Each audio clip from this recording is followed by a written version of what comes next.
Welcome to Meet the Author, where you can join in on insightful conversations with best-selling and award-winning indie published authors. Your hosts today are Rob and Joan, who themselves are indie published authors, book publicists, and paranormal investigators with Tampa Bay Spirits, based in Tampa Bay, Florida. Thanks for dropping by. And now, on with the show. Hi, I'm Rob. And I'm Joan. We're glad that you're here, whether you're watching us live. I just want to remind you this is a pre-recorded visit with author Wendy Scott.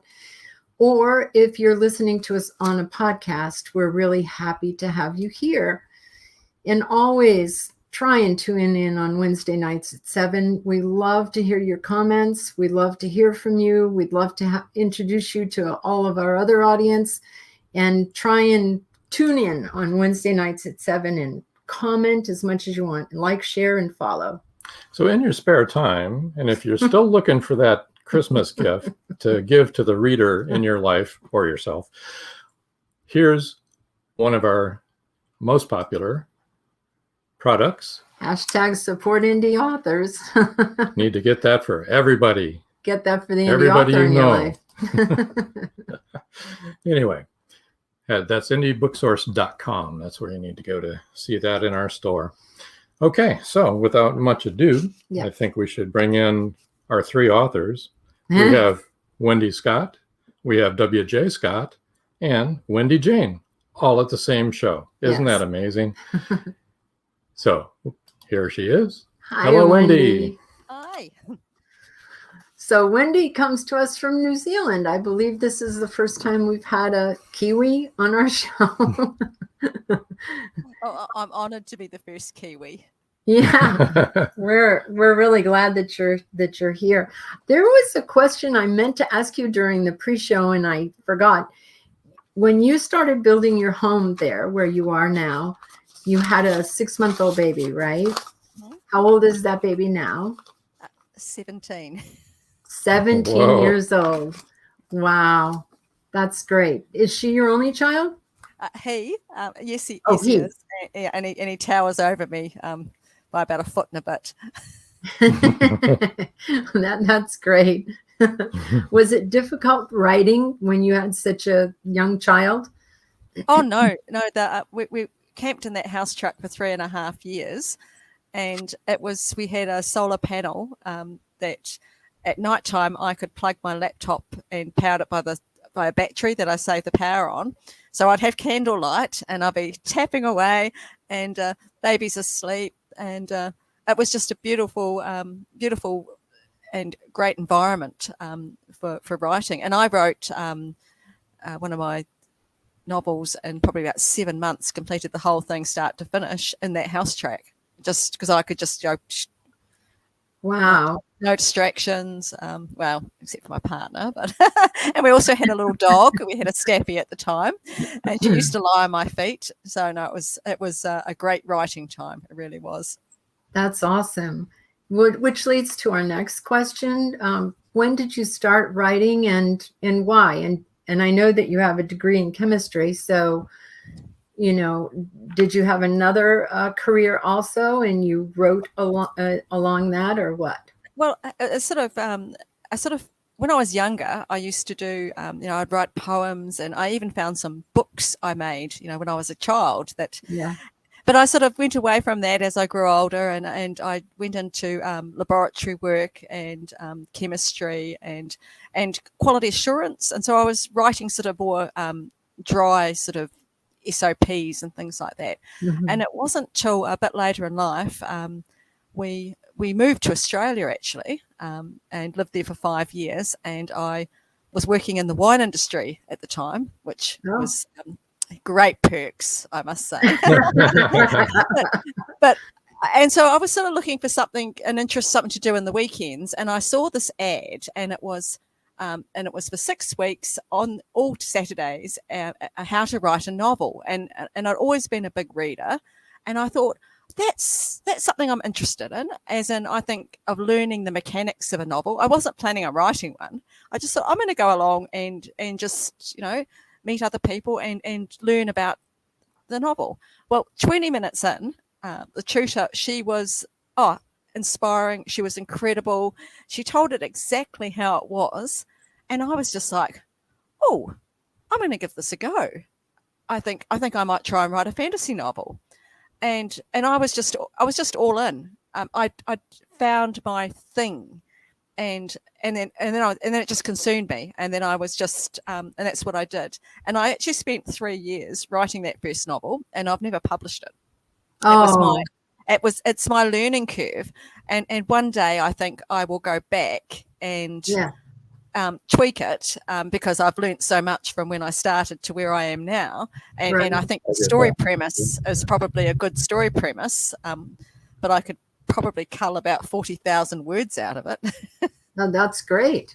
Yeah. That's great, though. That's a really, really good thing. That brings me to my next question is, what kind of a writer are you? I mean, we've had a lot of authors on the show, and some of them follow a very rigid arc, you know, the hero's journey, which you probably learned about when you were taking that, the hero's journey arc. Then there's the well, some people call themselves plantsers, which is the person who does some preparation and then flies by the seat of their pants. And then pantsers, who literally just fly by the seat of their pants. And, you know, there's just all kinds of variations in there. Where do you fall in that? Do you have an outline? Do you wing it? I do quite a mixture, depending on what I'm writing. When I write novels, especially when I'm writing a novel that's a part of a series, I am a huge planner. I get down to the stage where I've actually got cards that I have planned each scene out. I've got the whole story arc done. But having said that, I'm then very flexible. I've got the roadmap, and then as I go along, I adjust it. If suddenly I decide that I'm going to change, and I do, but I find it helps me keep on track if I've actually done the pre-planning.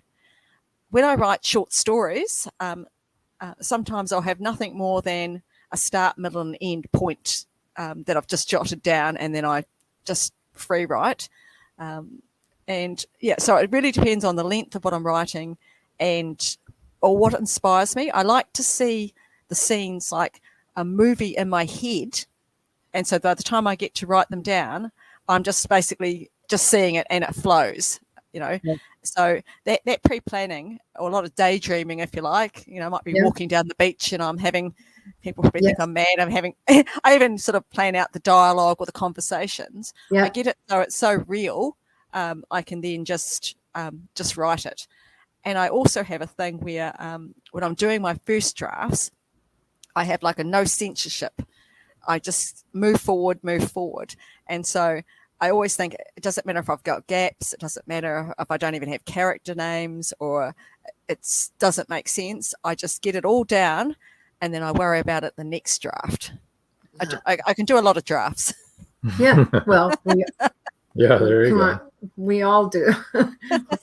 We call them rewrites, but there are a lot of drafts, and it changes.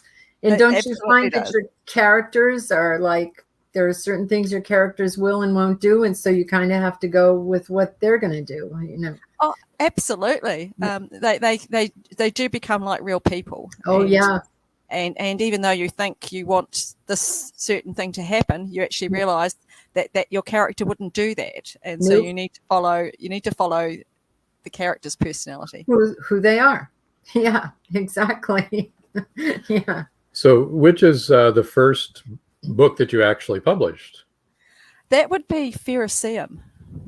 Oh, okay. That's we first have that here. Let me grab it. Here you go, folks. The first published one. Yeah. You want to give a little synopsis about that? Oh, absolutely. I've always been fascinated with ancient Egypt, and so I always wanted to write. I read books, I collect things, everything I can. So I wanted to base a fantasy world in Egypt, but it's a bit of a mismatch as well. The title Feroceum is like the Colosseum, but because the Fera means iron, and so it's gladiators, but the female, so it's feminators. The story follows Carly, who, when she reaches a certain age, basically when they reach puberty, girls who start to show magic are taken away by the priesthood and they're put into the Pharisee to fight for entertainment. They want to cull out the bloodlines where magic comes. So what her worry is, obviously, is she's trying to survive, but also she has a younger sister who she knows is already showing signs of magic. So she is worried that she needs to get out of there and she needs to go and protect her sister.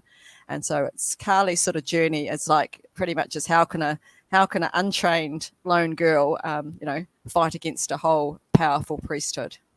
That's fascinating. That sounds really good. What age group is that written for? It is. I say mature readers, because it is quite violent and there are mature themes in there. Okay. And that's why I use the my pen name Wendy Scott. But anything that's got the Wendy Scott, it's for mature readers. Whereas anything with W.J. Scott is family friendly or for younger readers. Okay. And Wendy Jane is your romance.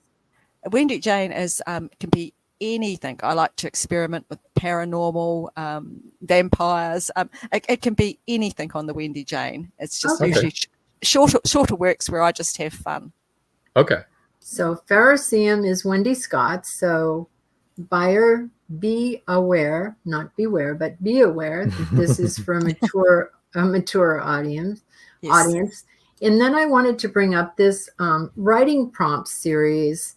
And if you notice, viewers, right here in the middle, we have a Christmas writing prompts, and Christmas is only a few weeks away when this is aired. So do you want to explain a little bit about this series, what it's about? It sounds like a great series, actually. The great fun. I also do quite a bit of creative writing tutoring for both adults and children.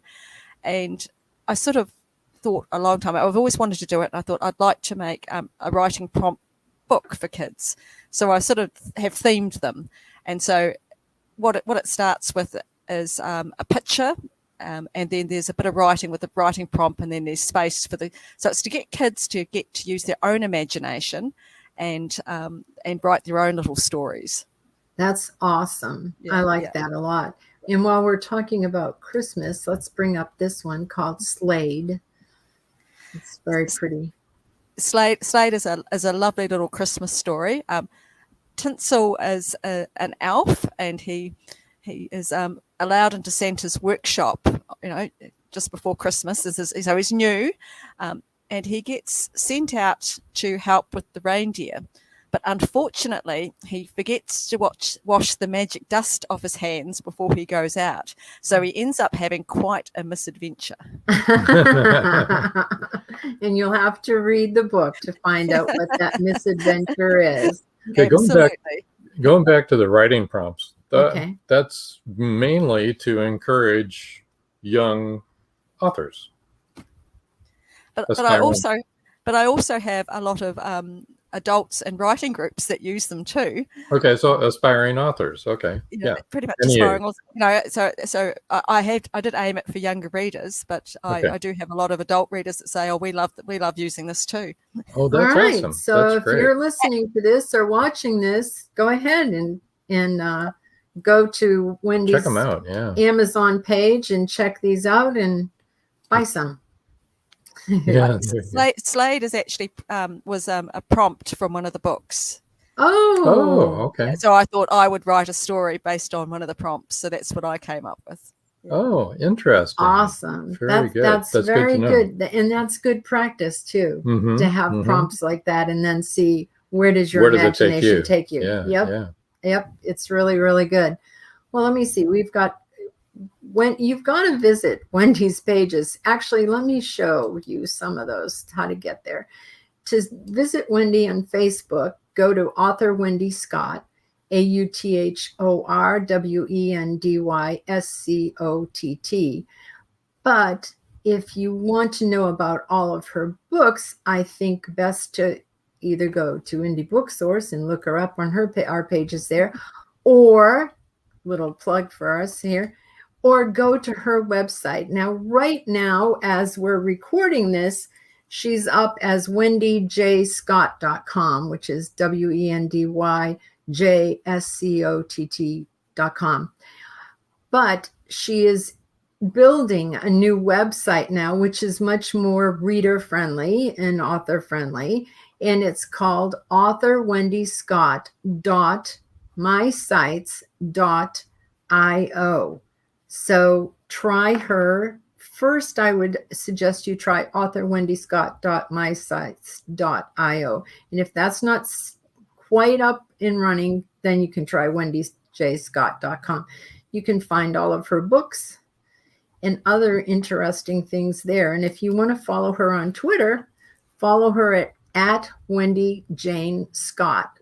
That's WENDYJAYNESCOTT. By the time I finish all of these podcasts, I'm going to be tired of spelling. You're never going to spell anything else, ever. Now, Wendy's email is wendyscottbooks@gmail.com. Easy peasy. Which will be important in a few minutes after we get back from commercial when we do the book giveaway. So anybody that's watching this as it is aired pre-recorded live on should be December 8th. You can enter the book giveaway. Don't be shy. Enter the book giveaway, and we'll explain more. We'll explain right after the commercial break here in a few minutes. Right. Okay, I'm glad we got all of those in. We can go back to your books now. I'll be back there any second. Let me see. Tell us about this book, Tales by W.J. Scott. Lots of awards. Children's book. Has lots of awards. Yes. Yeah. I've sort of probably won over, or probably 10, 12 international book awards across some of the books. So yeah, and Tales has been very well received. It's the first in a series. I am planning to have the second book called Hearts, and then there's going to be a third book which is sort of a spin-off called Pause.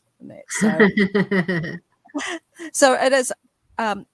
It has won awards in the like the pre-teen age group, the 9 to 12, but it is an all ages book. I've got people in their 80s that love it as well.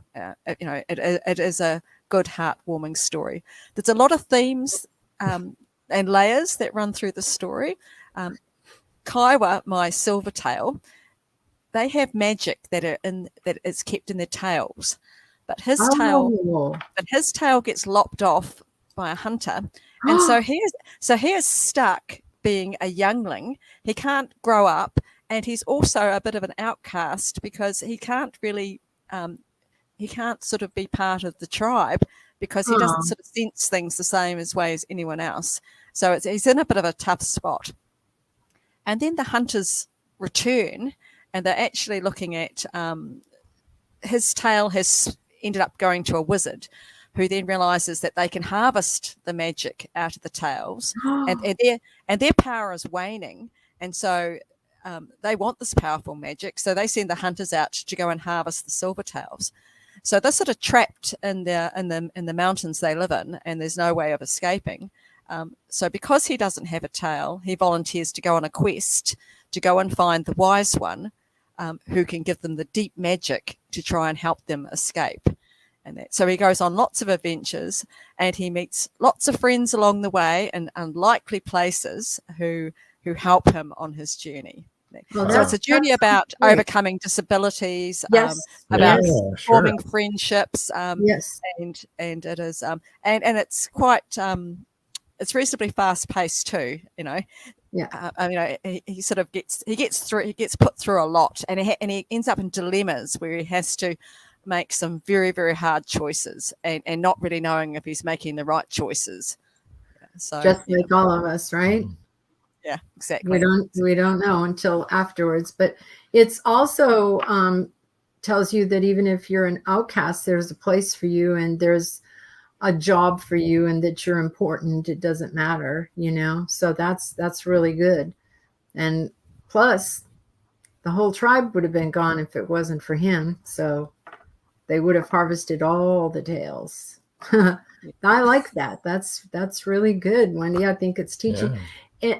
And what I like is what you said about it's for all ages. And I believe that that's true. Young adult books and, and children's books, you can enjoy them no matter what age you are. And the only reason that you're saying that be aware that they're mature books is that as a parent, you may not want your child reading some of the things that are in books meant for mature readers, That's why I wrote tales. I actually wrote it for my son when he was about 8. Because I was writing sort of the fantasy books, I wanted a book that I could read to him. And he actually spawned the idea. We were sitting at breakfast one morning, and we used to have these sort of fun conversations. And he turned to me and he asked, and he goes, "Mum," he goes, "if you had a tail, what would it look like?" And so and my mind just went crazy. And we had a lot of laughs imagining all these different tales on us.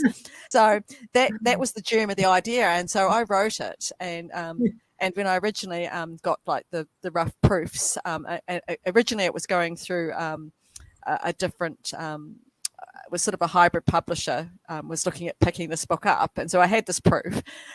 They ended up folding, unfortunately, before it went through. But so he had like the only copy of this book. And we used to, and every night we used to sit in his bed and I'd read in this book. So it was his book. It was really great. And so even if, I obviously ended up publishing it in the end, yes. But even if I hadn't, nothing takes away those precious memories of getting to the end of the chapter. And I'm a bit of a one for leaving a hook at the end of chapters. And he'd be, "You can't stop now, you can't." I would read another chapter, but I knew the next chapter was just as bad, that it was going to end in something so bad. So you have to go to sleep. We have to. But that was for me. That doesn't get any better than that. To read to your son and have him, So yeah, so that like I said, that book is dedicated to my son. But That's just cool. the question Just the question that he asked you, Wendy, shows that he has quite a bit of imagination himself. Right. He does. He may be a budding author. Who knows? No, unfortunately, he has gone. He's not the budding author. He is very sports orientated. Yeah. Very dedicated sportsman. Well, that's understandable. Got time for one more. One this is more. A short story. So. Visitors, yeah.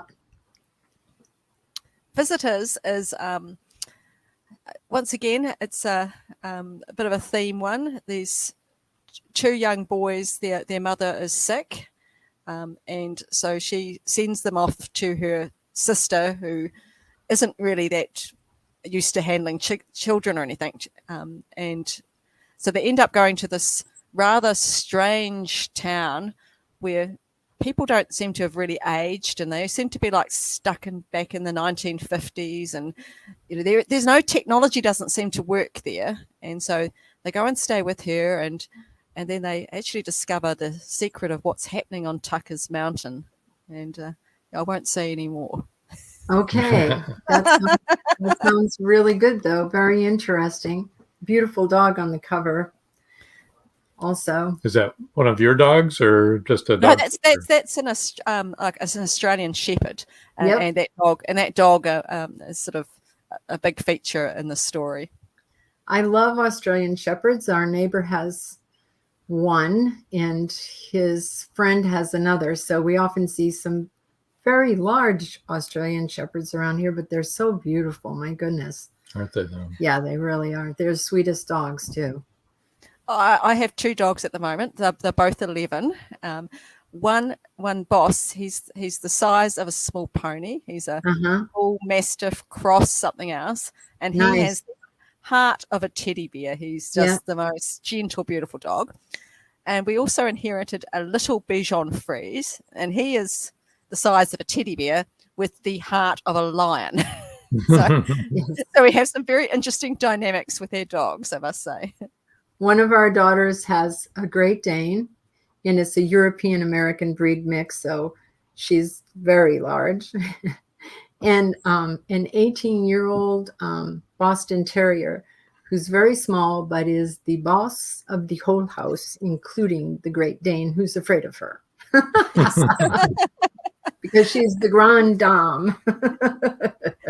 I mean, I'm a huge dog animal and including dog lover, and so quite often the lovely attributes of dogs do feature in a lot of my books. In Tales, there's actually a dog called Buster Boy, who I think most readers end up absolutely loving Buster Boy, and it reminds them usually of a dog they've had. Yeah, we love dogs too. We've always had dogs. We've always had a large dog and a small dog until we moved into this community, which doesn't allow large dogs. So we have a small dog. Small dog. A little 9-pound dog who's very much like your dog. Small but mighty. Small but mighty. Fearless. One of our neighbors just bought a little dog 2 months ago, so puppy. So it's only 4 months old, but I don't think he's going to get much bigger. He's only 4 pounds, which is less than 2 kilos, right? And they named him Goliath. It's really small, but he has the heart of a Goliath. So that's for sure. Well, it's time to break for our commercial. Got a couple of commercials to do. Everyone sit tight. When we come back, we will do our book giveaway. Yep. So you don't want to miss that. Nope. And so hang on and enjoy. Yes. Hey, look at us. We've got a new store. Yeah, we do. It's pretty exciting. What can you find there? We have a number of designs available on t-shirts, hoodies, coffee mugs, laptop and phone cases, pillows, and new designs are coming in all the time. Sounds like a great place to shop for authors and readers. Yeah, and it's easy to find. It's simple. Just visit indiebooksource.com, click on the store tab, and you're there. Many secrets are hidden within the darkness of the jungle. Behold, this one about a man, a woman, a black jaguar, and an ancient Maya legend. Two Faces of the Jaguar is a novel by George Dismukes that will take you deep into the jungle and capture your imagination until the last word. Two Faces of the Jaguar is book one of a trilogy. Two Faces of the Jaguar, where only the adventurous dare to read. Two Faces of the Jaguar, The Lost City, and The Jaguar's Quest are available on Amazon.com, Barnes & Noble, and many other bookseller websites. Two Faces of the Jaguar, the book people are talking about. Get your copy today.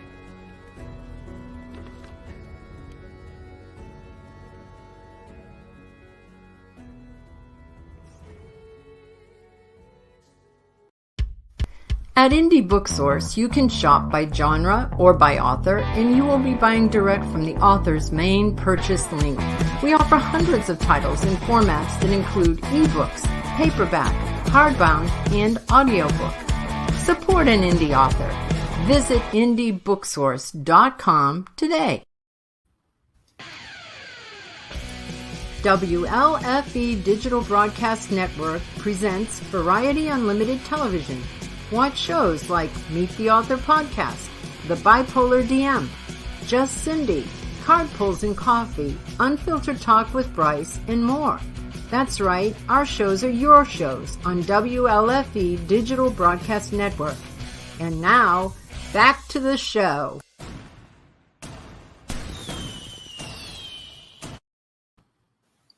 Hi. Hello. Hello. Okay, we promised a book giveaway. Here it is. The first 3 people to email wendyscottbooks@gmail.com will win an ebook copy of their choice. So I want to encourage you also, if you didn't catch this show while it aired live on the 8th, go ahead and write to Wendy. Go ahead and email her, and tell her you're interested, I'm sure she'd love to hear from you. Oh, absolutely. I also want to say, if you read a book, please leave a review. Absolutely. If you love a book, please tell people what you really liked about that book, because then people who are like-minded and like those same things will know, okay, this is a book that I would like to read. So please do that. We all need reviews. Okay. There we go. All right. Now, back to talking about your books. Yes, because there's a lot to go Several through more here. Let's see. All right. I love the cover on this one. Let's do this. Plus, I like the title and the idea, the theme. Text, a perfect cat. Catastrophe. I can read. It's a paranormal romance short story, people. It's just a little bit of fun. Once again, this story was written from, I belonged to a romance writers group, and went along, and we had a story prompt, and so I wrote a few pages of the prompt and read it out, and then it sort of kept niggling at me, thinking, oh, I could do more with this. I could do more, and I hadn't at that stage really written. I have romantic elements in some of my books, but I'd never written anything that was actually romance or strictly paranormal. And so I thought, oh, I'll mix the two up and I'll write this short story and just really have fun with it. And so, and pretty much the premise of the story is she's hexed by someone she doesn't know. And so she has sort of issues when she's interested in someone else, something happens to her. So she's pretty much been stuck being celibate for about a year, and it's getting a bit old. so it goes on her adventures as how she tries to get rid of the hex. Aha. That wouldn't be a good hex. No, definitely not. And if a real witch ever hexed anybody like that, they'd get it back tenfold. So probably not a good idea. No, not a good idea. All right, here's the next one. Feeders. Madison Reed, PI.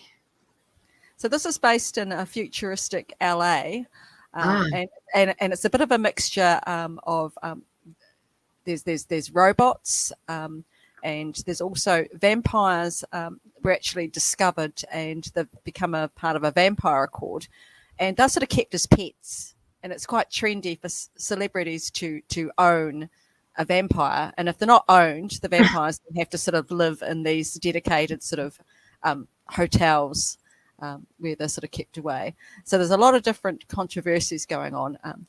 But Madison Reed actually she's trying to track down a serial killer. And she believes that the media darling, who is this vampire everyone loves, and she's actually pretty sure that he is the killer. And so she wants to get some justice. She wants to expose who the true killer is. Let's go on to Lodestone, Witch Hunt, Book 1. Yeah, Lodestone is been very, very popular with readers. It sort of follows two different journeys. We've got Sabrina, who it's sort of her story, but she's also got a diary of a relative who was sort of like called a destroyer. And so you sort of go between the lives of the two of them, and you actually find out why the background story of why Sabrina's in the situation she's now in. So the Lodestone stops magic. So we've got magic has been obliterated, and we've got this totalitarian regime who are trying to wipe out magic and witches. Sabrina is a healer, and so she sort of comes under the radar. So she ends up being the only person that could lift as the relative, long lost relative of Lauren, that she's the only one that can raise the Lodestone and restore magic. So it's a bit of an impossible mission for this, once again, this lone girl to go up against an army and a regime to try and bring magic back. That sounds really interesting. That brings me to a question. We had the Salem witch hunts and trials here in the United States, actually right near where I grew up, not too far from where I grew up. And I was wondering, do you have a history of that at all in New Zealand? Because I noticed that a couple of your books have been, people trying to stop magic. Not so much in New Zealand. No, we're a fairly new country, so we don't sort of have the depth of history that you have in other places around the world. It's just something that's always interested me. I love collecting reference books. I love the hard copy books. I've got a couple of bookcases just crammed full of books, and I do a lot of reading and research, and that's I have to be careful though, because I can end up getting so immersed in the research I'm not actually writing anything. Yep. So anything, and each different series I write is usually based on something that I'm interested in. Whether it's in this case it was witchcraft and healing, and obviously I'm fascinated with ancient Egypt. I have another series that is actually based on an Asian culture. Anything to do with ancient cultures, I usually find, so I've probably got a few more different series yet to come. Yeah. But the witchcraft one was definitely I'm interested in how women and especially in the past, and the injustices, and obviously we don't want the future to repeat the mistakes that have been in the past. Right. Yeah. Right. Exactly. Well, so that brings me to one other question. Yeah. Do you actually have hobbits there? Well, when you're allowed to travel, you'll have to come up to Hobbitville and have a look for yourself. Well, we've all seen New Zealand. Oh, it's so beautiful. Oh my gosh. I'm telling you, it is a beautiful country. Amazing. Absolutely. Yeah. Oh, yeah, no doubt about it. So anyway, as you said, you really like Egypt. So do I, Wendy. I am fascinated with it. One of my friends went to Egypt with her aunt, and she knew how crazy I was about Egypt and everything to do with Egypt. So when she went to King Tut's tomb, she broke off a piece of the wall and brought it back to me. I have it I'm surprised framed. we weren't cursed. I know. I have it framed with a papyrus behind it. And yeah, she also brought me part of the Great Wall of China, which and I also got a fairy rock from a fairy ring in Ireland, which we had to send back because I'm Irish and I didn't want any of that juju. That's true. King Tut, I thought I could deal with. I didn't want to make the fairies mad at me. No, that's pretty special. So tell us about hieroglyph. Hieroglyph actually starts here in Hokitika in New Zealand. So I like to sometimes sort of put a bit of my hometown into my stories. Sure. So my character TC, she's 13, and she wears gloves all the time, and she's sort of treated as a bit of an oddity. But the reason she wears the gloves is because when she touches things, old things, she actually has visions about them. But she hasn't told anyone she has this sort of superpower, if you like. So she's sort of gone under the radar. So she gets the opportunity to go over to Australia, where her uncle, who's an archaeologist, at Gosford, there are actually hieroglyphs in the rocks there. And so he wants to prove that ancient Egyptians visited Australia. And so she goes over there to try and help him on the week's holiday she has. She gets visions, and then she understands that it's true. So she wants to help him. But we've got a lot of media and other people who want it to be debunked and that it's a hoax.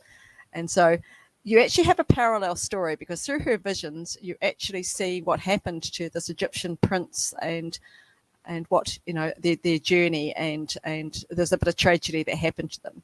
And I've actually based the story on what the hieroglyphs in those rocks actually that are there, what they mean. And there's been a lot of controversy about them. And so all those controversies and things I have included in the book, and that because I mean I like to believe that they did, and so that's what I put the story on. Yeah, but this would be this is actually a first book in a series though, because I actually plan to have 5 books in this series. awesome. Next we're going off. TC's adventure is going to be in Fiordland in New Zealand. Awesome. Yeah, and then we're probably going to end up going to back to we're going to actually go to Egypt, and then we're going to probably go to England, and then we're going to go to the Middle East. So she has quite a story arc, because she's actually, her parents were archaeologists, actually disappeared during a dig, and so and though she's an orphan, she's never really sure what exactly happened to them. So we have that. So we have that going on in the background as well. And we're hoping sometimes she figures that out through one of the books, right? We have that to look forward to. You had that to look forward to. Hieroglyph actually won the gold medal in the UK Wishing Shelf Book Awards, and it won a silver medal in the Reader's Favourite International Book Awards. And I actually got to go to Miami and pick up my medal, and that was an absolute highlight. My sister, who lived in Canada, she flew down and met me, and we went through the awards ceremony together, and really, really special. So Hieroglyph has been appealed to many ages. I have a lady who is in her 80s who wrote the most brilliant review called it was Cartouches, and her father was very much an Egyptologist, and she sort of said I hit all the bases, and that just made my absolute day. That it reminded her of her childhood, and she'd been to Egypt, she'd been to these places I'd mentioned, and the British Museum and all that sort of stuff, and she just sort of said it all rang true. And so that made my day. Absolutely made my day. That all my research had paid off, and I'd given people a genuine experience. And that's a compliment. Yeah, really, absolutely, big compliment. Yeah. And that's the kind of review you need. It is. I mean, those readers' reviews are really much the lifeblood for an indie author. Absolutely. Absolutely. And appreciate them, and they're like gold. Have you ever read the Amelia Peabody series? No, I haven't. Elizabeth Peters? No? No, you're a reader. If you like Egypt, you've got to read this. I will. She's written. She's no longer with us, but she was one of my all-time favorite authors. I've read every single one of her books. She had me at Egyptology, and then she had me with Amelia Peabody, being back in the late 1800s, early 1900s, being this female who was going to go out there and be an Egyptologist. It's a great storyline, and it follows through Amelia's whole life. She gets married and has a child who grows up and has a lot of adventures along the way. There's quite a few books. You need to read it.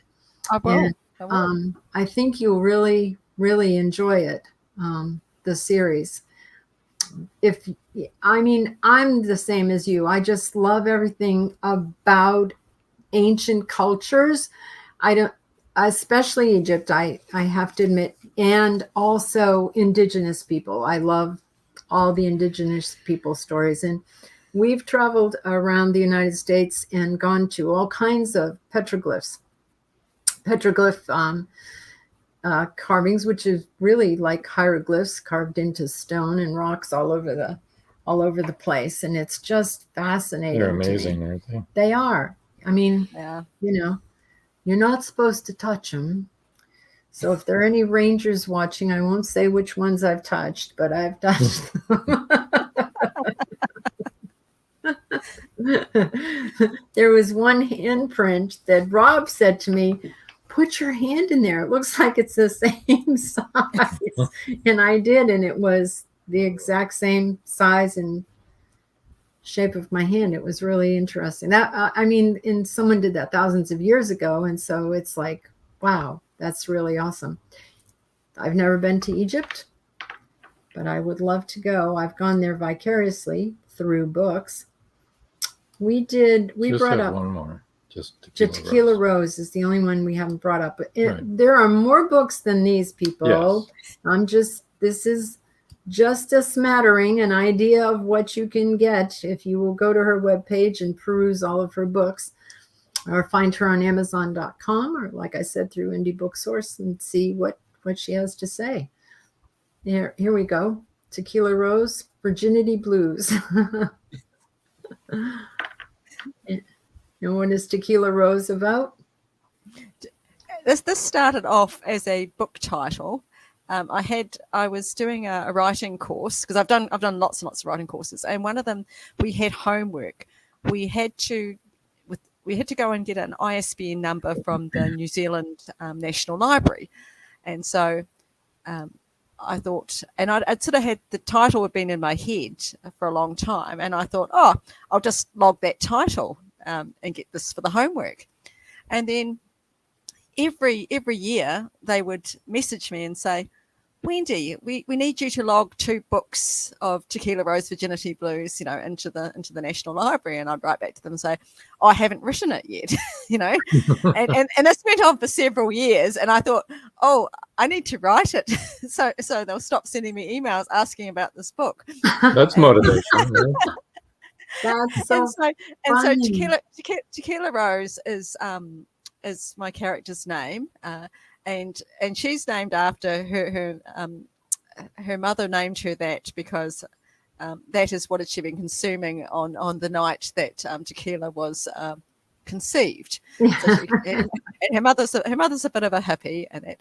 So Tequila Rose, she's actually a struggling indie author, and she has a bit of a bad relationship with alcohol herself, and so that it starts off with poor Tequila as suffering from one of those mother of all hangovers when someone is banging on her door. This story is also based in Hokitika, so I've given it the local slant, and had a lot of fun putting in sort of Hokitika places in the story. Yeah. And so she opens the door, and there's a guy he's absolutely stunning. He's gorgeous, and she can't remember him at all, but he seems to be overly familiar with herself.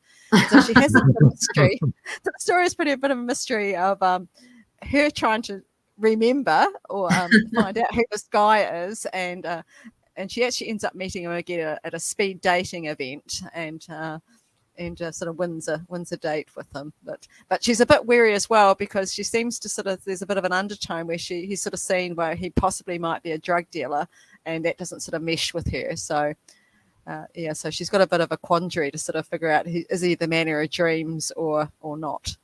Okay, so we've got to read the book to find out what happens to poor Tequila Rose. Is he the one, or is he a really bad apple? I'll say no more. But he's hot. That's great. That's fabulous. So in just a few sentences, can you give any aspiring author some advice? Just short advice. Number one, buy her book prompt series. Well, yeah, that would be number one, of course. Just saying. Okay, then after that. That is, if you're a writer, you need to write, not talk about writing, and you need to be a big reader and read across genres. Don't just read whatever you think you're going to write, because you can get so much more out of having a really wide reading list. But write. Even if you don't feel like writing, just put yourself down. I do like scheduled times, and it's dedicated writing time. The internet's turned off, all distractions. There's no emails, no nothing, and you write. And you just keep getting your word count up, keep moving forward in that.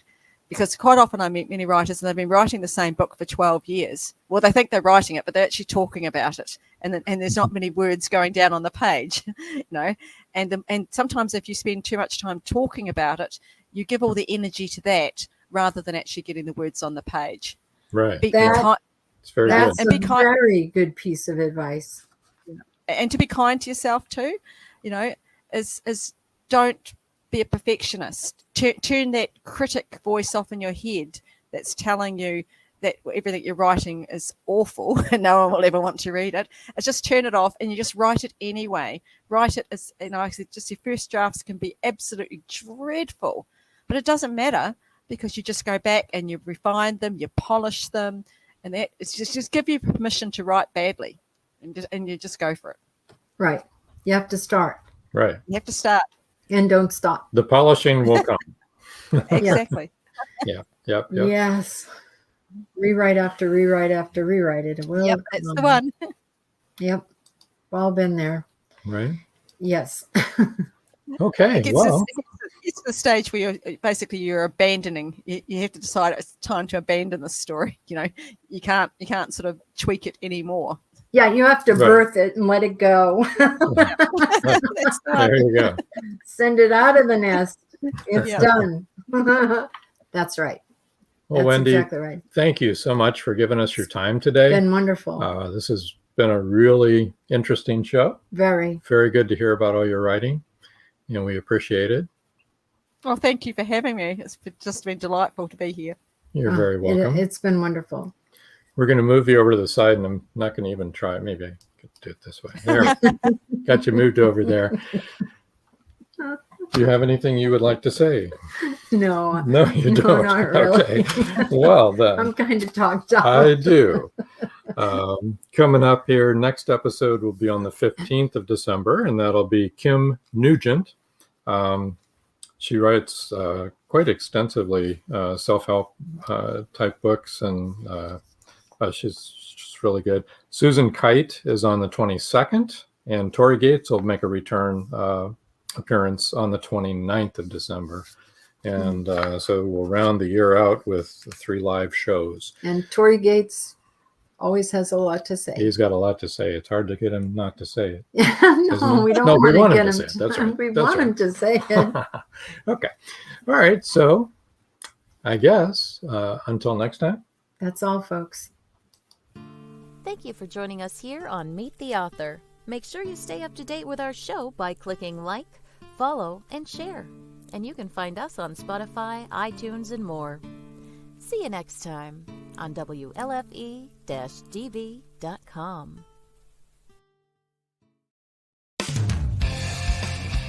You've been listening to WLFE-DB.com, where our shows are your shows.